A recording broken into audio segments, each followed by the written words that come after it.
Ghazipur today के YouTube channel पर आप सभी दर्शकों का स्वागत है। मैं फूलचंद सिंह। दर्शकों, दिल्ली राज्य सरकार के तमाम वरिष्ठ नेता, चाहे मनोज सिसोदिया हो, चाहे सत्येंद्र जैन हो, चाहे संजय सिंह हो, ईडी ने इनको पीएमएलए एक्ट के तहत मुकदमा दर्ज करके गिरफ्तार कर लिया है और इनको जमानत यानी बेल नहीं मिल रही है। पीएमएलए एक्ट को लेकर के आम आदमी पार्टी के मंत्री सौरभ भारद्वाज ने क्या कहा है, आप आगे की वीडियो में देखेंगे। दूसरी तरफ केंद्रीय जांच एजेंसियों पर कानून के दुरुपयोग का आरोप आम आदमी पार्टी के स्वास्थ्य मंत्री सौरभ भारद्वाज जी ने लगाया है और दूसरी तरफ आम आदमी पार्टी के मंत्री ने केंद्र शासित प्रदेश पर, केंद्र सरकार पर यह आरोप लगाया है कि जो विपक्ष के नेता भारतीय जनता पार्टी या उसके सहयोगी दल को ज्वाइन कर लेते हैं, उनके ऊपर लगे हुए भ्रष्टाचार के जांच के मामले को ईडी, सीबीआई, आईटी जैसी एजेंसियां बंद कर देती हैं। आइए आगे के वीडियो में हम जानेंगे कि पीएमएलए एक्ट क्या है, क्यों नहीं मिल रही है आम आदमी पार्टी के नेताओं को जमानत या बेल। हाँ, एक निवेदन है, यदि गाजीपुर टुडे के यूट्यूब चैनल को आपने सब्सक्राइब नहीं किया है तो आज ही सब्सक्राइब करें, बेल आइकन को दबाएं। धन्यवाद। और रोज टीवी चैनलों पर बैठकर भारतीय जनता पार्टी के प्रवक्ता एक ही बात कहते हैं, बेल क्यों नहीं मिल रही है, बेल क्यों नहीं मिल रही है, बेल क्यों नहीं मिल रही है। मैं समझता हूं देश की जनता को यह बताने का वक्त आ गया है कि बेल क्यों नहीं मिल रही है। Prevention of money laundering act PMLA, जिसके अंतर्गत ईडी एनफोर्समेंट डायरेक्टरेट काम करता है, वो कानून बना था ऑर्गेनाइज्ड ड्रग कार्टल्स को रोकने के लिए, टेररिस्ट नेटवर्क्स को अपना काम करने से रोकने के लिए। मनी लॉन्ड्रिंग के जरिए ड्रग कार्टल्स के अंदर पैसा आता था, हवाला के जरिए उग्रवादी संगठनों के अंदर पैसा आता था। तो सरकार की प्राथमिकता यह थी कि अगर कोई उग्रवादी संगठन का आदमी हाथ लगा या एक ऑर्गेनाइज्ड ड्रग कार्टेल का कोई आदमी हाथ लगा तो उसकी बेल ना हो जाए, कहीं ऐसा ना हो कि वो बेल लेके निकल जाए, देश से भाग जाए, कहीं पे बॉम्ब ब्लास्ट कर दे, सैकड़ों लोगों की हत्या कर दे। इसलिए उसको पहले जेल में जुडिशियल कस्टडी में रखा जाए और तब तक रखा जाए जब तक पूरी की पूरी ट्रायल, पूरा का पूरा मुकदमा खत्म ना हो जाए। तो जब तक पूरा का पूरा मुकदमा खत्म होकर यह बात तय ना हो जाए कि वो आदमी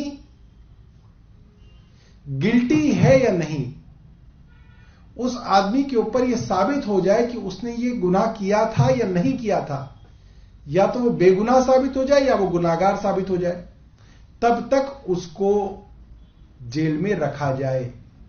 क्योंकि ये मानवता को बचाने के लिए, देश की अखंडता और प्रभुता को बचाने के लिए जरूरी था कि टेररिस्ट नेटवर्क्स हों, ऑर्गेनाइज्ड ड्रग कार्टेल हों, इस तरीके के सिंडिकेट हों इंटरनेशनल, जो देश के खिलाफ काम कर रहे हैं, उनको लगाम लगाने के लिए पीएमएलए बनाया गया और ईडी नाम की संस्था को ये ताकतें दी गई। अब हो क्या रहा है?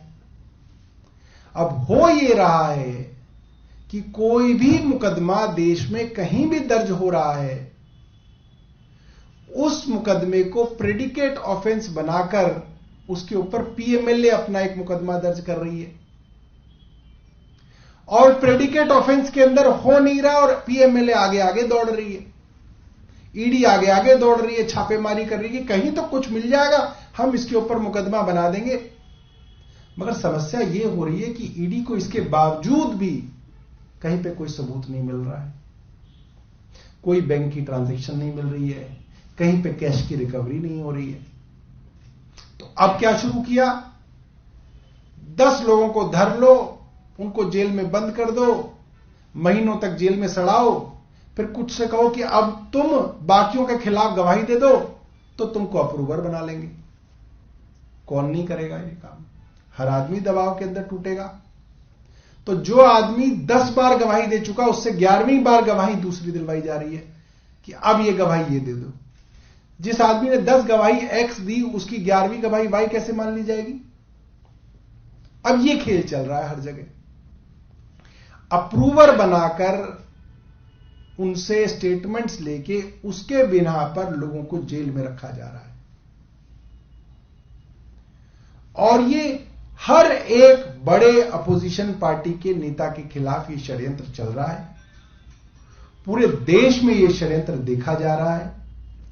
जिसको चाहे ये टारगेट कर सकते हैं। आज के दिन इनके पास ये ताकत है, जिसके चाहे घर में घुस जाएंगे, जिसकी चाहे तलाशी ले लेंगे, पैसा किसी का भी मिल जाए, किसी को किसी के साथ भी जोड़ दो, कौन नहीं, ये इनका नहीं, ये इनका पैसा है, बस अब आप साबित करते रहो कि ये मेरा पैसा नहीं है। ये आज षड्यंत्र चल रहा है। हेमंत बिस्व शर्मा हो, पेमा खांडू हो, मुकुल रॉय हो, शुवेंदु अधिकारी हो, नारायण राणे हो, छगन भुजबल हो, अजीत पवार हो, प्रफुल्ल पटेल हो, दर्जनों ऐसे बड़े बड़े नेता हैं। ये राष्ट्रीय स्तर के नेता नाम बता रहा हूं मैं आपको, जिनको भारतीय जनता पार्टी ने भ्रष्ट बताया, उनके खिलाफ भ्रष्टाचार की कैंपेन की, उनके ऊपर सीबीआई और ईडी के मुकदमों की शुरुआत की गई और फिर वो भारतीय जनता पार्टी में आ गए। भारतीय जनता पार्टी के मुख्यमंत्री, उप मुख्यमंत्री, मंत्री आज ही हैं और इनके ऊपर अब कोई जो है एजेंसी जांच नहीं कर रही है। सब जांच जो है अब संडे बस्ती के अंदर होगी। तो खुल्लम खुल्ला जो खेल है ये आज केंद्र सरकार का सबके सामने है और सिर्फ कानूनों का दुरुपयोग किया जा रहा है। ये मैं आपको बताना चाहता था। अब ये जनता को ये बात समझ में आ रही है। बाकी कोई मुकदमा हो, चोरी का मुकदमा हो, कोई और मामला हो, उसके अंदर आपको बेल मिल जाती है कि ठीक है अभी आप बेल दे दें। अगर आप आरोपी जो है उसके खिलाफ जुर्म साबित हुआ, एक्यूज जो है गिल्टी हुआ, तो उसको सजा मिलेगी। अब मगर ये जो कानून है पीएमएलए में, इसमें उल्टा है। इसमें आप पहले सजा पाते रहेंगे जब तक आपका मामला जो है डिसाइड नहीं होगा। सौरभ, एक और चर्चा चल रही है, केंद्र सरकार ने व्हाइट पेपर रखा है जो यूपी की सरकार थी 10 साल से इस मामले में। तो इस पूरे मामले को आप किस तरह से देख रहे हैं लोकसभा चुनाव से पहले? भाई व्हाइट पेपर तो उनसे मांगा जा रहा है कि केंद्र सरकार किस तरीके से अपोजिशन रूल्ड स्टेट्स के साथ सौतेलापन कर रही है।